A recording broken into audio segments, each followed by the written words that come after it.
Ngayong araw na to ay i-interviewin sina Cedric Lee, Denise Cornejo, Simeon Raz at mismo si Ferdinand Guerrero. Dito na talaga inamin mismo ni Cedric Lee na noon ay talagang may something sa kanila ni Denise, kung saan hindi pa naman sila officially mag-boyfriend o mag-girlfriend umano. Nung araw na nangyari mismo ang insidente kay Vong ay tila parang patay na patay ata na meron na pagmamahal, na klase ng pagmamahal ito si Denise para kay Cedric Lee. Kaya nung nakipag-abot si Cedric Lee na sana ay makapunta umano si Vong sa kondo ng kaibigan nila dahil andun mismo si Denise, ay pumayag itong si Denise. Meron silang pinagkakasundo ang kapalit.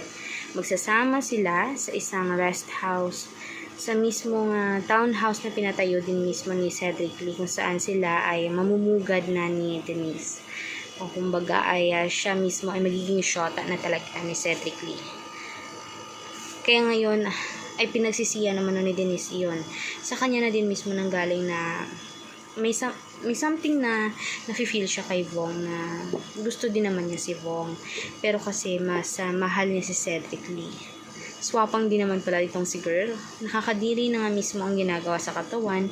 Tapos parang binabaliktad pa ngayon ang mga istorya para naman maawa siguro si Vong sa kanila. Ngayon ay niloko lang niya si Vong. Hindi siya shota ni Vong.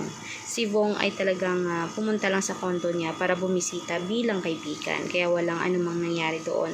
Kundi framed up talaga, sinet up talaga si Vong. Yun talaga ang buong katotohanan. Walang ibang nangyari, kahit mga CCTV doon ay makikitang si Vong ay mabuti ang kanyang intensyon kay Denise. Ito lang talagang dalawang to ang masyadong mapanglihim at sinungaling. Kaya nga ngayon kinakarma na. Kaya guys, for more updates or para sa marami pang public videos, i-like na, i-share, mag-subscribe sa ating YouTube channel at i-share ang video na to sa public. Salamat po.